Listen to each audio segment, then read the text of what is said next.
संगत जी, मैं आपको 28-29 अक्टूबर को सिकंदरपुर भंडारे पर हुई एक और सच्ची घटना सुनाने जा रही हूँ। जब पापा जी अपनी कार से वहां पहुंचने के लिए निकले तो रास्ते में अचानक उन्होंने गाड़ी रुकवाने का इशारा किया। बाबा जी की सेक्रेटरी और बाकी सेवादार यह देखकर चौंक गए कि बीच रास्ते पर बाबा जी ने गाड़ी क्यों रुकवाई। करीबी सेवादारों ने पूछना शुरू किया, बाबा जी आपने गाड़ी यहीं क्यों रुकवाई? बाबा जी ने मुस्कुराते हुए कहा, बेटा मुझे यहाँ एक जरूरी काम करना है। सेवादार बोले, बाबा जी आप हमें बता दीजिए, हम अभी कर देते हैं। तो बाबा जी ने उत्तर दिया, नहीं बेटा, समय आने पर तुम्हें सब बता दूंगा, अभी बस मुझे यहाँ रुकना है। सेवादारों ने कहा, ठीक है बाबा जी, जैसी आपकी मौज। इसके बाद बाबा जी गाड़ी से उतर गए। उनके साथ सेक्रेटरी और सेवादार भी चल पड़े। थोड़ी दूरी पर एक कच्चे रास्ते से होकर वे एक टूटी फूटी झोपड़ी जैसे घर तक पहुंचे। बाबा जी ने दरवाजा खटखटाया।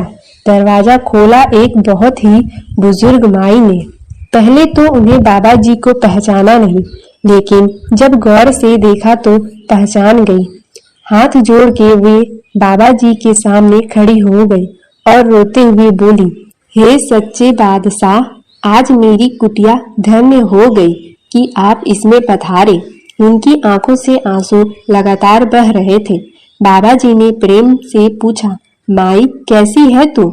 माई बोली, सच्चे बादशाह आपकी कृपा से ठीक हूँ। बाबा जी ने कहा, काफी समय से मेरा मन था तुमसे मिलने का, लेकिन आ ही नहीं पाया, आज मौका मिला है। फिर बाबा जी ने पूछा, माई क्या तू यहाँ अकेली रहती है? माई बोली, हाँ जी, बच्चों की शादियाँ हो चुकी है, सब अपने अपने घरों में व्यस्त है, मैं यहीं अकेली रहती हूँ। तब बाबा जी ने कहा, बड़े महाराज जी ने मुझे तेरे बारे में बताया था। कई सालों से मन था कि तुझसे मिलूं, पर समय नहीं मिल पाया। यह सुनकर माई और अधिक भावुक हो गई और रोते हुए बोली, बड़े महाराज जी को भी मेरे बारे में पता था। बाबा जी ने उत्तर दिया, हाँ माई, उन्हें सब पता था। उन्होंने कहा था कि एक माई है जिसने तेरे और मेरे लिए बहुत सेवा की है, वह खूब सिमरन करती है। माई रोती ही जा रही थी।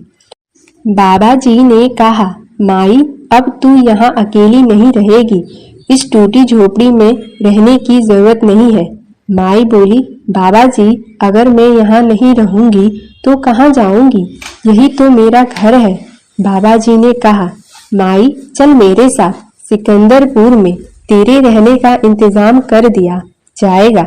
माई बोली, बाबा जी मैं आपके साथ कैसे जा सकती हूँ, मेरे कपड़े बहुत मैले हैं, आपकी इतनी अच्छी गाड़ी है, कहीं खराब न हो जाए।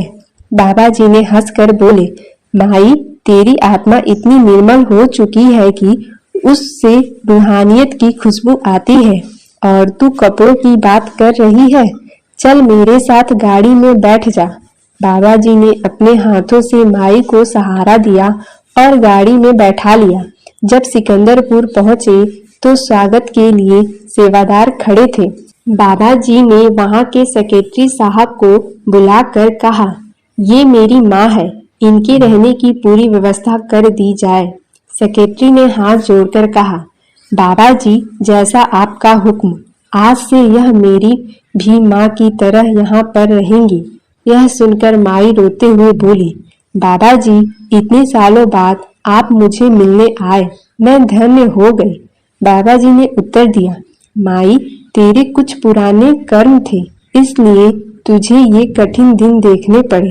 अब तेरे कर्म हल्के हो चुके हैं, इसलिए आज मैं तुमसे मिलने आया हूँ।